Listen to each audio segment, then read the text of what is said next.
एक बच्चे का, बालक का जन्म हुआ।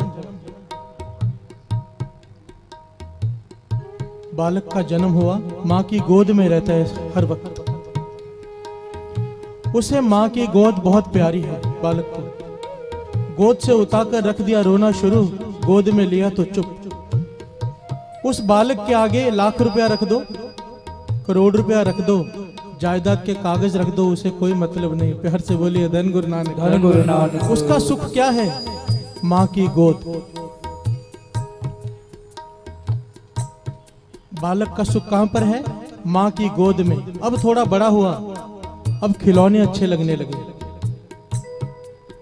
अब उसे खिलौने चाहिए, माँ की गोद नहीं। प्यार से बोलिए धन गुरु नानक, धन गुरु नानक। रोज नया खिलौना चाहिए। खिलौना टूट गया तो रोने लग जाता है, नया खिलौना मिल गया तो खुश हो जाता है। अब कहो माँ की गोद में बैठ जा, तो नहीं, अब खिलौने चाहिए। अब बालक का सुख किस में है? खिलौने में। अब थोड़ा बड़ा हुआ, पढ़ाई शुरू हुई, अब उसका सुख है कि अच्छे नंबर मिल जाए। प्यार से बोलिए धन गुरु नानक, धन गुरु नानक। सुख का केंद्र बदल रहा है। पहले माँ की गोद, फिर खिलौने, अब डिग्री मिल जाए, उसके बाद कोई अच्छा जॉब लग जाए। अब इसका सुख है कि मुझे कोई अच्छी नौकरी मिल जाए, कोई अच्छा धंधा कर लूं। अब शादी हो गई, अब इसका सुख का केंद्र फिर बदल गया। अब इसका सुख इसकी घरवाली में है। प्यार से बोलिए धन गुरु नानक, धन गुरु नानक। अब ना माँ की गोद चाहिए, ना खिलौने चाहिए, ना डिग्री चाहिए, अब सिर्फ बीवी चाहिए। अब घर में बालक ने जन्म लिया, अब सारा सुख बालक में है। प्यार से बोलिए धन गुरु नानक, धन नानक। बात को गंभीरता से समझने की कोशिश कीजिए। पहले बालक का सुख माँ की गोद में, फिर खिलौने में, फिर डिग्री में, फिर घरवाली में, अब बच्चे में। कहने का भाव, सुख ना खिलौनों में था, सुख ना माँ की गोद में था, सुख ना डिग्री में है, ना बीवी में है, ना बच्चे में है, सुख हमारे अंदर है। प्यार से बोलिए धन गुरु नानक, धन गुरु नानक। क्योंकि ये चीजें तो वहीं की वहीं हैं। अब सुख कहाँ गया इनमें से?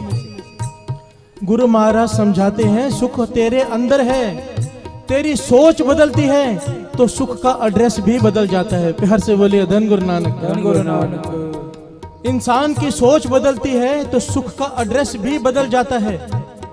पातशाह समझाते हैं, इस वक्त तू जिन चीजों को सुख समझकर बैठा है, जायदाद, घर बार, अपने बीवी बच्चे, ये भी क्षणिक सुख हैं। जिस दिन तेरी सोच सत्संग में आकर बदल गई, तेरी सोच ऊंची उठ गई, सुरत ऊपर ऊंची उठ गई, फिर तेरी सुख सिर्फ साध संगत में रह जाएगा। प्यार से बोलिए धन गुरु नानक, धन गुरु नानक। और ये आखिरी पड़ाव है।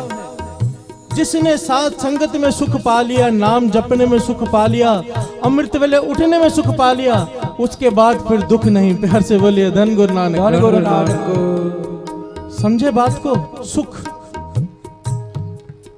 सुख हमारे अंदर है, किसी पदार्थ में नहीं। ये हम भूल कर रहे हैं कि इस चीज में सुख है, क्योंकि जिस चीज में सुख है उसके साथ ही दुख भी जुड़ा है। प्यार से बोलिए धन गुरु नानक, धन गुरु नानक। एक साध संगत, एक नाम, एक अमृत वेला, नाम की दात ही ऐसी चीज है जिसमें दुख नहीं है। नहीं तो संसार की कोई भी वस्तु ले लीजिए, उसके साथ दुख जुड़ा है।